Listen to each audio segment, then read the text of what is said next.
Welcome to the Great Detectives of Old Time Radio. From Boise, Idaho, this is your host, Adam Graham. If you have a comment, email it to me, box13@greatdetectives.net. Follow us on Twitter at Radio Detectives and become one of our friends on Facebook, facebook.com/Radio Detectives. Our listener support campaign continues. You can support us as an ongoing Patreon supporter at patreon.greatdetectives.net. However, you can also support the show on a one-time basis, support.greatdetectives.net, and that is our focus for today. Those one-time donations, you can send them in to support.greatdetectives.net. You also can send a donation through the Zelle service. Just enter box13@greatdetectives.net, and it'll be sent that way. I want to thank Randy for sending along a donation. You can also mail in your donation to Adam Graham, P.O. Box 15913, Boise, Idaho 83715. That's Adam Graham, P.O. Box 15913, Boise, Idaho 83715. And when you send in a donation during our listener support campaign, we'll send along an additional thank you gift. Among the available options we do have is we have the Who is Johnny Dollar matter. Volume 1 chronicles the pre-Bob Bailey era. Volume 2 is the Bob Bailey era. And Volume 3 is the post-Bob Bailey era. And we will send you one of those three volumes with a donation of $100 or more. We'll send you all three with a donation of $250 or more. And there are also Kindle versions, and we'll send you those with a donation of $50 for one or $125 for all three. And that is over at support.greatdetectives.net. Also, we do have available Season 1 of the Father Dowling Mysteries, available with a donation of $75 or more. If you live in the U.S. or Canada, full list of available thank you gifts is at support.greatdetectives.net. Now it's time for today's episode of Yours Truly, Johnny Dollar. The original air date on this one is June the 4th of 1961, and this one is the Stock and Trade matter. Johnny Dollar. Well, now, how do you, Johnny? This is Ripley Tita, Worldwide Mutual Insurance. Well, hi, Rip. How's dear old Memphis, Tennessee? Finest town on God's green earth, Johnny. Always was, always will be. Well, now, when did you join the Chamber of Commerce? What, sir? Say, isn't it just about time for your big annual celebration? Oh, you're too late, Johnny. The Cotton Carnival's all over and done with for this year. Now, you should have called me sooner. Well, now, why, Johnny? These fine people here in Memphis never give us any trouble. Well, what are you calling about? Trouble, Johnny. Real big trouble. I thought you just finished telling me. Yeah, I did, Johnny. This little problem I'm calling about happens to be over in the nearby town of Somerville. Well, now, make up your mind, Rip. What's it? Well, which is it, a little problem or big trouble? Well, now, I suppose that kind of depends on just how you look at it, Johnny. Look at what? Murder? Murder? Yes, sir. Murder.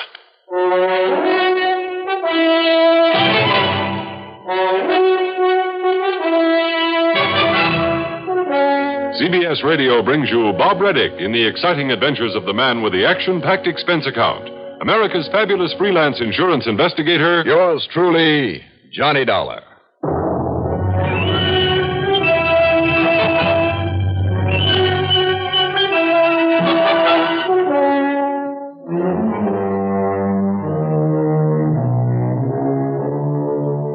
Expense account submitted by Special Investigator Johnny Dollar to the Worldwide Mutual Insurance Company, Memphis office. Following is an account of expenses incurred during my investigation of the stock in trade matter.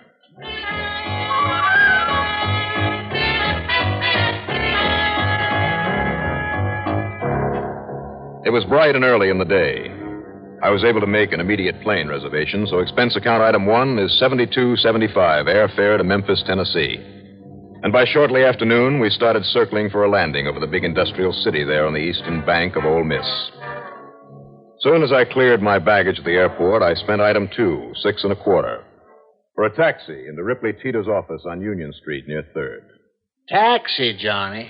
Now, why didn't you all just rent yourself a car at the airport? Well, sit down. Thanks.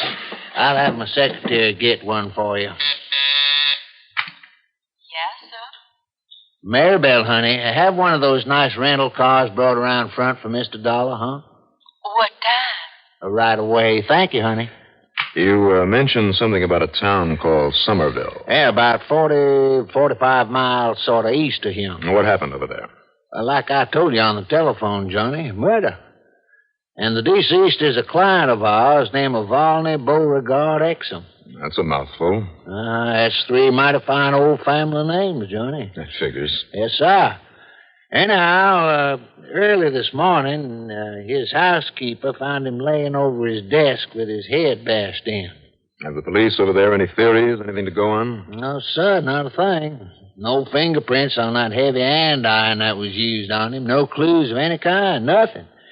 So that's why I think maybe you ought to go over there and take a look around. How big a town is Somerville? Oh, less than a couple of thousand, I guess. I see. Now, that used to be the heart of some real important plantation country. That's where the extra money came from, Johnny, from cotton. But by the time it got down to Volney Beauregard, well, he was still living in the old plantation house, but most of the property around all been sold off. In other words, old Exum wasn't worth very much money. And I'm afraid that's true, Johnny. But he somehow managed to keep up the payments on his insurance. How much?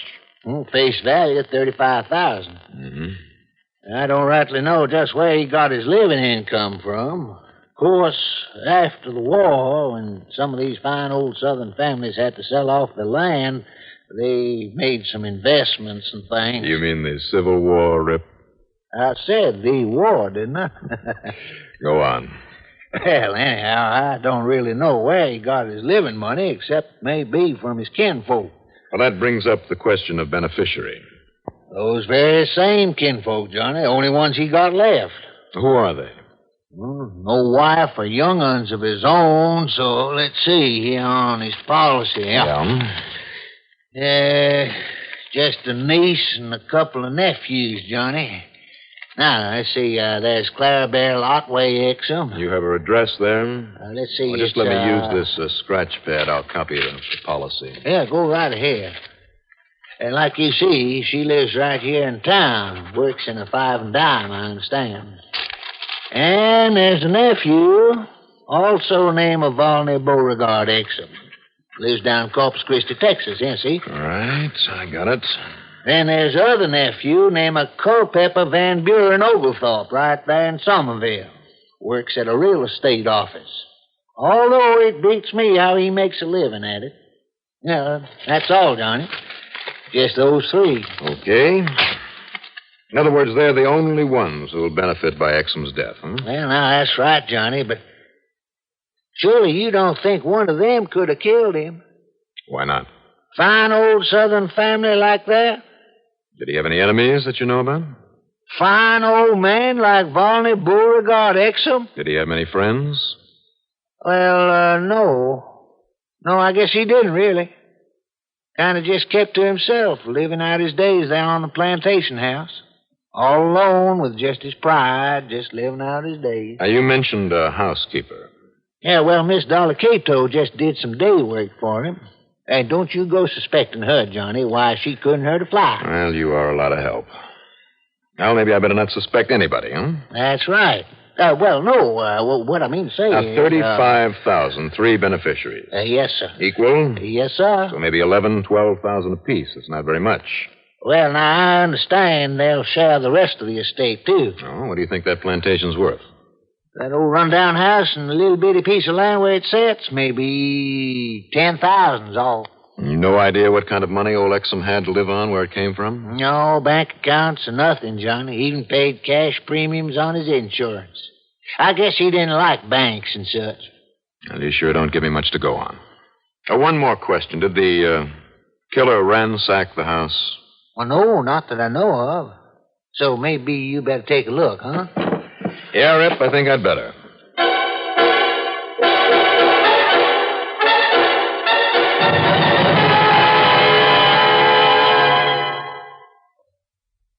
Proud we are, we being the CBS Radio Network, to be able to bring you on this station each weekday the songs of Bing Crosby and Rosemary Clooney. In addition to the sparkling Bing Crosby, Rosemary Clooney show, we're equally delighted to present at the same time each weekday the assorted talents of Art Linkletter, the house party man, Gary Moore and Durward Kirby, and the rousing Arthur Godfrey Time. There's no business like show business, and nowhere else such a fine sampling of same than on this blockbuster CBS Radio Network Entertainment Fest. The nicest thing about it is, should you miss any or all of these great stars on a Monday, you can catch right up with them the next day, or any weekday you're so minded. Remember, nowhere else can you enjoy each and every weekday the Bing Crosby, Rosemary Clooney show, the conversational gifts of Gary Moore and his perfect foil, Durward Kirby, the kids, comedy, and cut-ups of Art Linkletter's House Party, and the air of glee with gusto that's a specialty of Arthur Godfrey Time.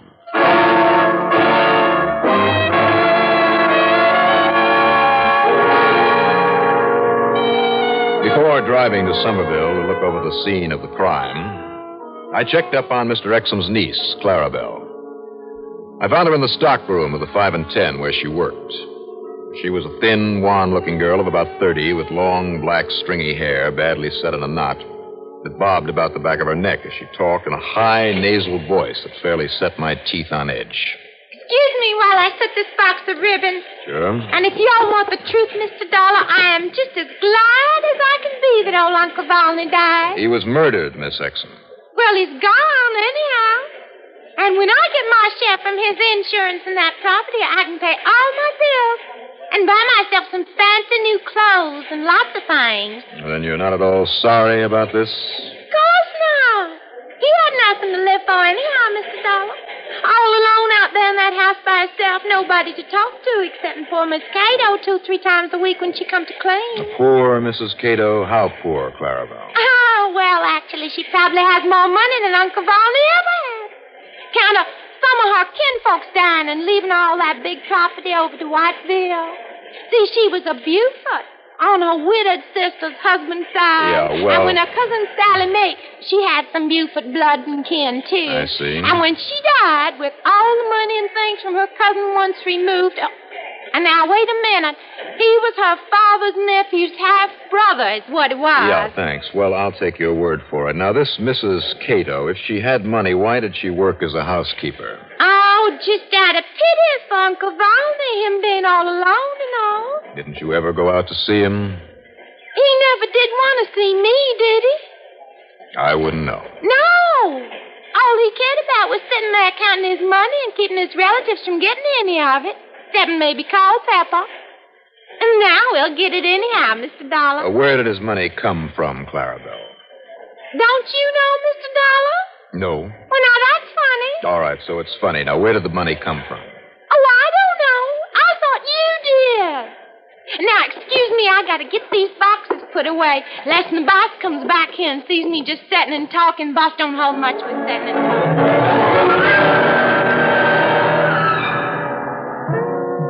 More questions, more useless answers. Little old Clarabelle simply didn't know anything that might be helpful to me, and didn't care. Except, that is, for whatever money might be coming to her. Maybe the Exum family was smart and prosperous once. But if she was any criterion, they'd done mighty poorly in the last couple of generations. I knew this. If she'd had anything to do with her uncle's death, she'd probably have left signs all over the place. So I drove on over to Somerville to the Exum home, or rather what was left of it.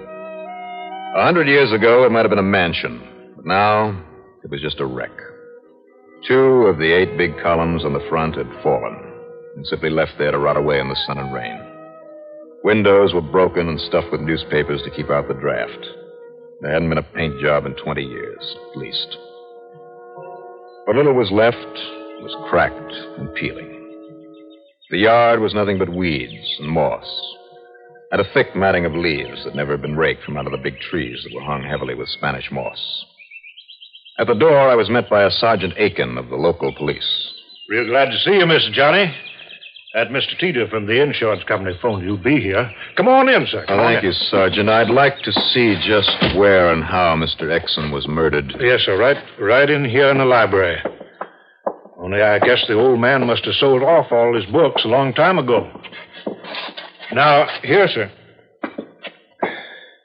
You see, here, he was kind of sprawled across the desk there, what's left of it, with that tin box by him pried open. Where is the body now? Well, it's in town for the autopsy, him being all alone when he was murdered. His housekeeper wasn't here? She's the one come in early this morning to do her work and found him laying here dead. I see. Go on. Well, it's all pretty obvious, Mr. Johnny. Somebody just come in here, found him sitting here with this little tin box in front of him. What was in it? May I touch it? Oh, yeah, might as well. We couldn't find a single fingerprint on it, not even Mr. Exum. No prints at all? No, sir, no prints at all. Chief, he knows about them things. He went around with a kit for prints, dust and everything. Yeah, whoever did this must have worn gloves and also wiped off everything he touched just to be absolutely sure. Yeah, must have been real careful. I see. Yeah, even this heavy andiron he used to kill him with. Chief even checked the doorknobs, everything else for prints. Any idea, then, how the killer might have got in? Chief and I have been through the place with a fine-tooth comb, Mr. Johnny. You ask me, the old man must have let him in. When? Doc says he's killed sometime late last night. Late? Yes, that's right. Well, then, from what I've heard about Mr. Exum, it had to be somebody that he knew pretty well. Yes, sir. We're trying to find anybody he knew that well, this old recluse. Anybody he'd let in at night, well, the chief had a couple of the boys working on to her, but I don't see how they're going to come up with anybody. Any idea what might have been in this old tin box? Well, probably whatever money the old man had on hand. Where'd he get his money, Sergeant? Now, that's a good question, Mr. Johnny. I know he never had any bank accounts, but he would cash a check now and then. Well, if he had no account, I And can't. he never sold any real estate for the last 25 years. Didn't have any to sell except this old place here. Well, his box certainly couldn't hold enough to keep him going for... Oh, wait a minute. What's this? Looks like a couple pieces of paper stuck there in the hinge. There's a corner of something torn off. Let's see if I can get it out without more tearing. Them corners weren't tore off of any money, that's for sure. No, this looks like a sort of parchment paper that's used for an insurance policy. Or maybe that's where his money came from. What you thinking of, Mr. Johnny? Two possibilities, Sergeant. One, the obvious one, that he had a lot of money hidden away in some secret place around this house. Well, now, we thought of that. On the other hand, if these torn-off corners, freshly torn, too, I believe, if they mean what I... Now, listen, there's a nephew living right here in Somerville, isn't there? Yes, sir. Yes, sir, there is. Big enough to have wielded this heavy andiron so effectively? What, sir? Well, certainly Clarabelle couldn't have done it. Mr. Johnny, you talking about his own kinfolk. Besides, she's too stupid to have covered her tracks. Well, now, if you're talking about stupid... Yeah? Well, that nephew on his mother's side, that Culpepper Oglethorpe living here in town, I mean the one supposed to be working at real estate, but he ain't. He ain't doing anything. All he ever got was from his uncle. Go on, Sergeant. Well, he's so stupid that maybe he would kill one of his own kin. Where is he? Of course, I suppose so. Most anybody kills for money, though. Where will I find him? And none of them three had any use for old Exum. And only one of the boys could have used this heavy andiron. Sergeant. And with Culpepper, the only one of the boys near enough to do it, you know. All right, where is he? Oh. What? All I said was, oh. Come on, Sergeant. No, sir, Mr. Johnny. Culpepper didn't do it. Well, how do you know? How can you be sure? Well, it seems he had some trouble a couple of weeks ago. Pulled a knife on a man. Well, then he is the type. He may be the type, Mr. Johnny, but, well, ever since he's been locked up in jail. Still is. Oh. Yes, sir.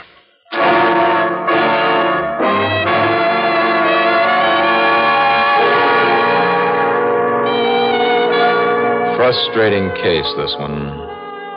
There was nothing I could really put my finger on. The Somerville police were doing just as much as I was and were accomplishing just as much. Nothing. What about the other nephew, who also bore the name of Volney Beauregard Exum? Rip had mentioned that he lived in Corpus Christi, down in Texas. Yes, sir, Mr. Johnny. 5, 6 years, I'd say. What does he do down there, Sergeant? Well, I don't know that, sir. All I know is he had a fight with his uncle once. Mr. Exum gave him money to get out of town, so he did. He hasn't been back. I wonder. When I phoned him there in Corpus this morning and told him what happened, he said he was sorry that he couldn't get down here. He was pretty tied up, but he'd be glad to pay for a decent funeral. I'm sure he would. Because of these torn-off corners of paper are what I think they are. Yeah, it looks to me like young Volney Exum's the only one that's any good of them 3. Yes, sir. I mean, if he can afford a nice funeral for somebody... You bet he can. Now, listen, Sergeant, maybe I'm all wrong in playing a hunch that one of his relatives killed the old man, but it's all I've got to go on. I'll say this, Mr. Johnny. A hunch is no kind of proof. I know, and proof is what I need. But even without it, I'm going down to Corpus Christi.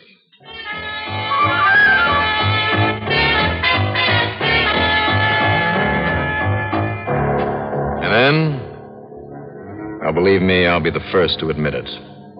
To admit that luck, sheer luck, is what helped me to solve this one. It came by way of a pile of letters just inside the mail slot by the front door. On top was an envelope with a familiar company name across the upper left-hand corner. Intrastate Telephone Company. Before the sergeant could stop me, I tore it open. And sure enough, a dividend check for $250. With Intrastate Telephone paying 50 cents a share, and I know because I own some of that stock myself, here was a dividend on some 500 shares, over $40,000 worth. All right, expense account item 3, after a mad drive back to Memphis, $51.50, plane fare to Corpus Christi. It was late by then. So item 4 is $22 even, and that includes a cab into the Robert Driscoll Hotel, cocktails, and dinner, and my room bill for the night. First thing in the morning, at a brokerage office on Lawrence Street, I was talking to my old friend Wayne Stockser. Well, to answer them in order, Johnny, I'm fine, thank you. And I do think ours is the biggest stockbroker's office here in town. And yes, we do have a client by the unlikely name of Volney Beauregard Exum. But it's a very small account, though. Is he a young fellow, Wayne? Oh, I'd say somewhere in his 30s. He's been my customer about 5 years now. Does he own much in stocks? Well, now, John... Now, Wayne, I have got to know, does he buy or sell in lots of 100, 500 shares at a time, maybe? Exum? Now, look, Johnny, I mean, you know how it is. I know how it is. A client's business is confidential. Why don't you ask him? What? He called a little while ago. Seems that he has some old securities that he wants to cash in. And he... Oh, wait a minute. There it comes now. Intrastate Telephone. Well, that's right. How the world did you ever... right over here, Mr. Exum. All right, now, I'll sit over here at this other desk. Now, pay no attention to me. Look, Johnny, I don't understand. Morning, Mr. Exum. Morning, Mr. Stockser. Sit down, won't you? Thank you, sir. Now, then, are these the 2 certificates that you want to cash in? Yes, sir. Mm-hmm. All right. Just sign these over to us. Sign right here, if you will. I believe there's a little ink in that pen. Right here, sir. That's right. That's quite a bit to sell all at once. I know. I must say, I didn't realize that you had this sort of business. I want cash for these, Mr. Stockser. All in cash? I got to make a business trip. Maybe gone sometime. Well, I don't know, Mr. Exum. Let's see. This would come to over $40,000. Now, look here, sir. I'm an old customer. Yes, I know that's true. So, here you are. Just get me the cash and I'll be on my way. Don't bother, Wayne. What, Johnny? I said don't bother. Just call a policeman. Well, who are you, sir? Call a cop, Wayne. These signatures are forgeries. What are you talking about? You trying to say that I'm not Volney Beauregard Exum? You tell him, Stockser. This is Volney Beauregard exit, Johnny. Sure it is, Wayne, but these signatures are forgeries. You're crazy. They were stolen from his uncle up in Memphis, also named Volney Beauregard Exum, and they were stolen from him when this man murdered him. Murdered him? You think you can prove that? I can prove it, Exum. Now, listen with here. 2 little pieces of paper that you left behind in a tin box where your uncle kept these stock certificates. No, I didn't leave anything. Look, you see how these corners tore off fit perfectly on these certificates? I thought I took everything. I You mean after you killed him? Yes. No, let me out of here. Stop him, Johnny. Stick around. Exum. You want to call the police now, Wayne? Yeah. Sure.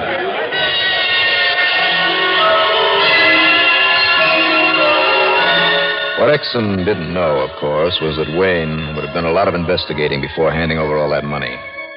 In spite of the way that he'd carried a small account with the firm, set things up for the murder and robbery. Expense account total, including the trip back to Memphis and then back to Hartford, we'll call it $325 even. Yours truly, Johnny Dollar.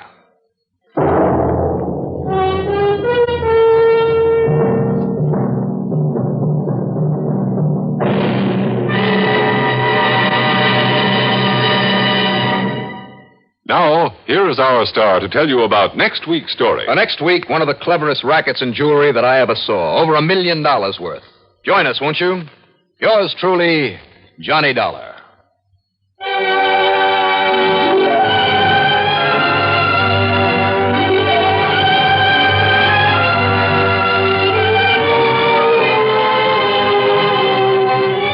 Yours truly, Johnny Dollar, starring Bob Reddick, is written by Jack Johnstone. Produced and directed by Bruno Zerato Jr.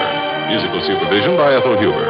Heard in our cast were Wendell Holmes as the police sergeant, Joan Loring as Clara Bell, Robert Dryden as Ripley Teeter, Mandel Kramer as Wayne Stockseth, and Ralph Bell as Volney Beauregard Exum. Be sure to join us next week, same time, same station, for another exciting story of yours truly, Johnny Dollar. Art Hanna speaking.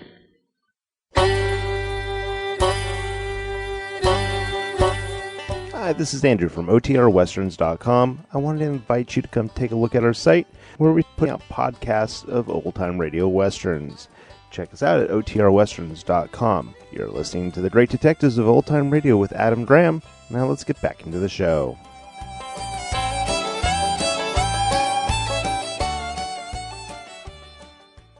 Welcome back. Well, a fairly good episode. Southern accents aren't too bad, given that the program was recorded in New York.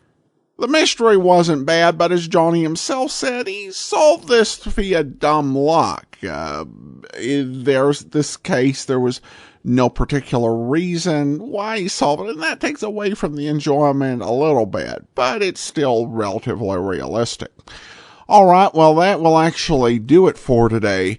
Join us back here tomorrow for Dragnet. Next Friday, another episode of yours truly, Johnny Dollar. Remember, our listener support campaign does continue. Support the show on a one-time basis. Support.greatdetectives.net.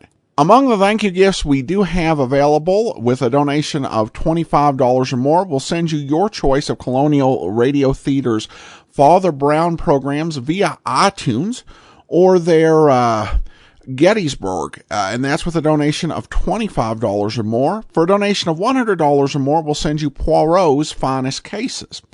But that will do it for now. From Boise, Idaho, this is your host, Adam Graham, signing off.